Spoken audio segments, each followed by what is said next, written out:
नमस्कार, अशोका मराठी किचनमध्ये तुमचं खूप खूप स्वागत आहे. गोड खायचे पण काहीतरी हटके पाहिजे.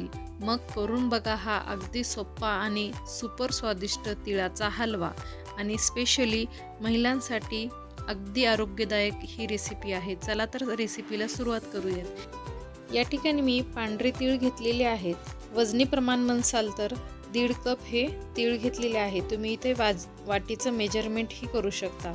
तर या ठिकाणी पॅनमध्ये 1.5 कप तीळ टाकून घेतलेले आहे. तीळ छान मंद आचेवर छान सोनेरी रंग येईपर्यंत भाजून घ्या. त्यामुळे हलव्याला अप्रतिम सुगंध येतो. आणि या ठिकाणी भाजून झाल्याच्या नंतर आपल्याला हे जे तीळ आहे थंड करून घ्यायचे आहे.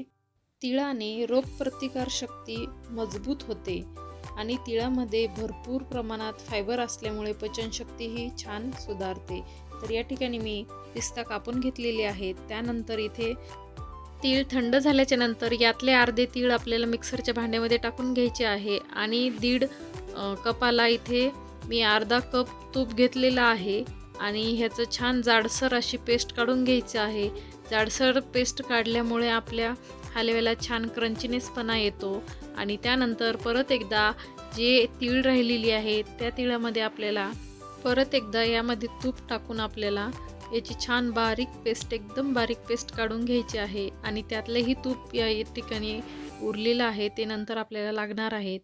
तर इथे मी 1 कप साखर घेतलेली आहे आणि साखर आपल्याला मिक्सरमध्ये बारीक करून घ्यायची आहे. त्याआधी मी याच्यामध्ये मिल्क पावडर 1 कप टाकलेला आहे आणि जी बारीक करून घेतलेली साखर आहे ती आपल्याला छान चाळून टाकायची आहे. वेलची पूड टाकायची आहे आणि ह्या मिश्रणाला छान मिक्स करून घ्यायचं आहे. तिळामध्ये कॅल्शियम, झिंक व कॉपर मुबलक प्रमाणात असल्यामुळे हाडे मजबूत होतात.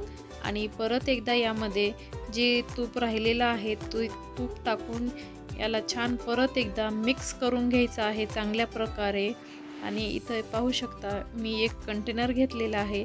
तुम्ही ह्या अशा प्रकारचं कंटेनर वापरा, नाही तर हे जे यूज अँड थ्रो कंटेनर आहे त्यामध्ये मी सर्वात प्रथम तेल लावून घेतलेले आहेत. आणि त्यानंतर जी आपण पिस्ता चॉप करून घेतलेली आहे ती टाकून यावरती आपल्याला हे बारीक मिश्रण टाकून घ्यायचे आहे आणि वाटीच्या साहाय्याने याला असं प्रेस करून आपल्याला हे हलव्या आपल्याला फ्रीजमध्ये साधारणतः 2 ते 3 तास ठेवायचं आहे. इथे ठेवून झाल्याच्या नंतर मी इथे छान ह्याला प्लेटमध्ये काढत आहे. तर या हिवाळ्यामध्ये तुम्ही ही रेसिपी नक्कीच ट्राय करा. व्हिडिओ आवडला असेल तर लाईक करा, शेअर करा आणि सबस्क्राईब करायला विसरू नका. आणि कॉमेंट्सद्वारेही